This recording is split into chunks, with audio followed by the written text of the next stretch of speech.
Let's cover what Derrick Lewis said at the end of the fight. He won. You know, he knocked Travis Browne out. It was a pretty brutal knockout. And before we get to the fight, he's standing there in the post-fight interview with Brian Stan. Yes. And he asked him about holding his stomach, and I think he said, I got to make it number 2. He stood in the ring and basically said, I have to shit, and I got to take some time off. I've been getting so much sex lately. He's the best. He's just, every time he opens his mouth, I want to hug him. He's the fucking greatest. But that's a post-fight interview. I've never actually been juiced about a post-fight interview, except for Diaz. I'm not surprised, motherfucker. That was probably the greatest quote. Okay, that was classic. But how awesome was that fight? I told Harley before we started today. I saw Lewis grabbed his stomach, and it reminded me of, and you gave me the name, Randleman, when Crow Cop kicked him in the stomach or the chest. And he grabbed his stomach and he fell back. That's the only time I've ever seen a fighter do that, where you grab your stomach. And he actually turned away from Travis Browne and kind of retreated back to the cage. And you think it might have been a broken... I don't know. I'm saying maybe he cracked a rib or some shit, you know? What did you think that was? Well, he's hurt other people with that front kick. Oh, it's brutal. I got to watch some of this. I forgot who he hurt exactly with that. But he's used that before. Yeah. And he's good with that. And he was looking for... I don't want to say because look, Derek was on here with us too. He was on the show, and he was definitely a nice guy. And the same thing, he's an entertaining interview. Yeah. But I mean, Travis, I kind of felt for him where he had a great first round, phenomenal first round. Even at the end of it, he kind of grilled him at the end of it. He was so in that fight. He looked mentally ready. He was fast. He was staying away from him with kickings. And then he got caught. Now, you could never say, why would a guy do that? Because you don't know where his head's at. You don't know if his brains are scrambled at that point. He's trying to get his wits. So when he got hit, I forgot what it was because there was a barrage. But he started to get away, and then he stood. Like with boxing gloves, you can get away with a little bit more covering up. But you can't just cover up against the cage. And now look, I don't want to get on the guy. I'm not attacking him because who knows if he might have been more hurt than you even know right there. But like Ray would if you can't tie a guy up, and this dude's a hard guy to tie up, you got to get on the bicycle. You got to just get on your feet and do that footwork. I remember getting ready for these fights. Longo would be like, all right, on your footwork, one way. Every time that bell rings, 30 seconds the other way, and you just get used to it'll buy you some time to get your head back, right? Yeah, get your wits amongst. Do you think? I think it was either Brian Stan or the guy announcing him said that he might be trying to get him to punch himself out, but it was like he's hitting him too hard, and he's drilling his own arms into his head. There's no way he's trying to get him to punch himself. I think he was just stunned. He got rocked. You got a guy 262 and throwing like one. It could go through. It could hit on the arms, and it'll still get through with these little gloves. And you can't cover up like that. When did Lewis wind up on top of him? Was that in the first round? Lewis wound up on top of him at one point, and he didn't do much damage. He dropped a couple elbows. Second. Oh, was in the second? I think it was the second round. It was the second round. Okay. And it pained me to see some of the stuff on the floor that you see how Michael was saying before that he sees ways to get up, and he's watching. Michael Bisping was on the phone saying how he sees ways to get up, and it's right there.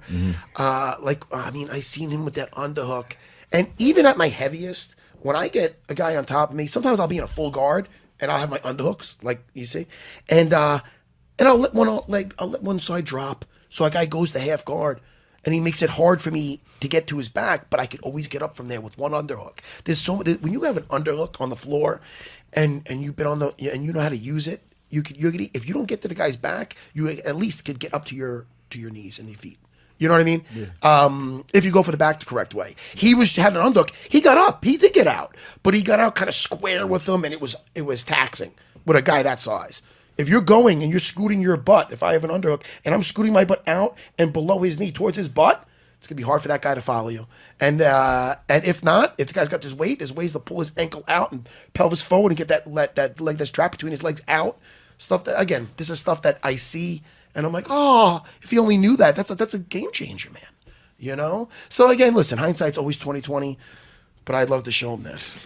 You know. And Mario Yamasaki was my first ref. I know the guy forever.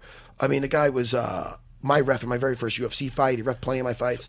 He's a very good ref. It's the hardest job there is, being a ref. And now, at the very end of that fight, Jimmy, you a little too slow. Without a doubt, too slow. Maybe one, maybe two. See, one punch when you're already not defending yourself with a guy that size, that could shorten your career. That could shorten your life. Yeah. Like a guy that size.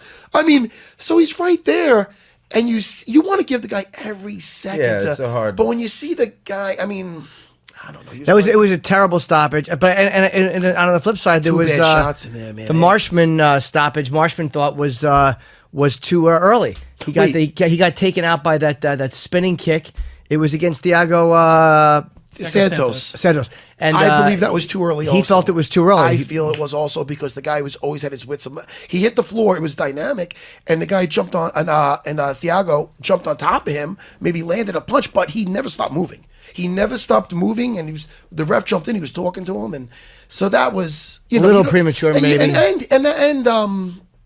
Marshman. Marshman had his moments in the fight. That first round, holy shit, man! He had Thiago seeing some birds around his head. He was in again. That's why we watch the sport. It's so entertaining. I mean, it can go one way, just like with Travis. That's two guys that won a first round, and then the second round, it's over, man. You know, but I agree that was a little premature. And did you see Gavin Tucker made his? I think he was 8-0, and now he's 9-0. His UFC debut against Sam Cecilia, who pretty much said that he was going to put him on the ground and tap him in the first round. He did say, and literally at one point it was a 30-3 significant strike advantage for Gavin Tucker. He was awesome. Third round, he started to get caught a little bit. It was almost like he got a little too comfortable, and he I think was trying to enjoy the moment a little too much. And he's lucky he didn't get put out. But that was a dominating performance. I enjoyed that fight, and I thought that this Gavin Tucker, man, I'll tell you right now, for a debut, and he's fighting a tough guy with Sam Cecilia. Yeah, that guy has put guys to sleep with his hands before. Well, they said his opponents had like a record of like 39-46 or some losing record, and the guys he had fought in Halifax. I think he was a Halifax guy. Look, well, I mean, that's the thing. So maybe you're thinking, all right, this is a major. A big jump in levels, you know. Right. That's what people might be afraid of. But I'll tell you right now, this guy, this Gavin Tucker, well-rounded, just landing from leg kicks to combinations. I mean, the guy was all over the place. Everything, footwork, everything. It hit the floor one time, and he did a beautiful takedown, and he went right away for a leg lock, which, I mean, again, I have mixed feelings about that. It was beautiful the way he set it up, but you're going versus a very explosive guy. That's why he got the fuck out of there quickly. The guy got it looked awesome, but the guy got away. Yeah. If you would have secured your position more, you could and played more of a positional game. It's almost like diving for an arm lock. You get it, great. If you lose it, now you lost the guy. So when you go for those leg locks, it's one thing in submission grappling when, all right, now we're agreeing to grapple. In MMA, you don't have to agree to grapple. You know what I mean? Right. So, guy gets out of a leg lock. All right, he goes back in submission grappling. Harley's the latest craze of the leg locks. Get close, motherfucker. That's the thing nowadays. Yeah. Is and it's not, and I'm not grappling. hating on it. One of my guys, Jason Rao, he's taking legs like nobody's business. He's in the city a lot now, working with Danner and I see those guys all the time. man. But and I'm not hating it because it's beautiful. They're taking those leg locks to another level. But it's great when you're on bottom because you're already on bottom. I went for number one way, me on bottom in the UFC, getting on top, I'd attack the legs. Jeff Curran, Shoney Carter, Yves Edwards, I use this all on the cage. And I get out clean. I never got fucked up because they'd be worried about me taking that leg off. They give me enough space, I'm getting on top. Or I'm getting up. Well, he got up, though. When he realized he didn't have it, he got up and got out of there. The difference is he went for it when he was on top. He could have stayed on top. He could have fucked him up. He could have got position. If I could have ended, round could have ended with him on top. He went for that chance. And listen, you get it, you're a fucking hero. It's great. But you lose it, which most likely you're going to try to lay down with a leg, at that higher level, and your adrenaline, you're in a cage, man. You getting the fuck out of there. So he lost the leg, but I'm not knocking the guy. The guy, I like the fact that he went for something, and the guy showed a real good skill set, and it was nice. You sensed that he enjoyed every moment of it, like you were saying, Jimmy. And too much in the third round. Yeah, too much. Exactly. But because he might have, and not for nothing, to give Sam Cecilia and his credit to his corner. Yeah, they weren't bullshitting. They were basically saying, "Dude, what are you doing? Yeah, you gotta." They go, now's the time. Yeah, basically, I'm not word for word, but they let him know the urgency that he needed. Yeah, you're losing. Round. Fuck yeah, that's what you want to say, man. You can't. I see some guys, and I'm watching some fights, and I know a guy's down, and everybody has to know the guy's down. It's coming to the third round, and the guy in the corner's like, "Okay, I want you to slip the jab, and I want you to keep." No, you know what now? You know what he needs now? He needs to kick in his fucking ass and say, "Look, man, you got 5 minutes. You better finish. You got 5 minutes." Put it all out there. I wish all guys were like Ally Aquinta in the third round. Fucking listen, out of my stable, man, I have some killers. fucking Alan Quintas got that. I mean, he fought Jorge Masvidal, and he got the W over him, which some people said it should have went the other way, but it came down to that third round, right, where Masvidal's so talented, and he kind of in that second round took his foot off the gas. And I remember Ray Longo saying to me, "He let you back in this motherfucker. He let you back in this fight. So he let you back in, you know." And then fucking we gave a fucking quick Braveheart speech in there, like fucking 5 minutes, dude. 5 minutes. I go, I need you to get 0 fucks out there, and he did. He went after this dude. Wasn't that something they had said about Masvidal though? A lot of times he pulls his feet off the gas a little bit more than he should. Hopefully he learned his lesson with that, because that Cowboy fight was his shining moment. I mean, he says that there's a lot of other moments in his career that are bigger, but for the exposure and everything, and the way he did that, and the streak that Cerrone's been on.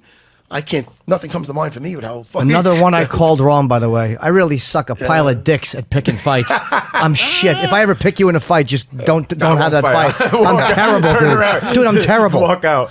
I'm the fucking worst. Heartbreaking moment for me. I'm such a sap. I watched that Sarah McMahon fought Gina Mazzani. Oh, my God. And she took the fight at 2.5 weeks' notice. I think it was her UFC debut. And, she was 4-0, I think. Oh, she took it on short notice. It's 2.5 weeks.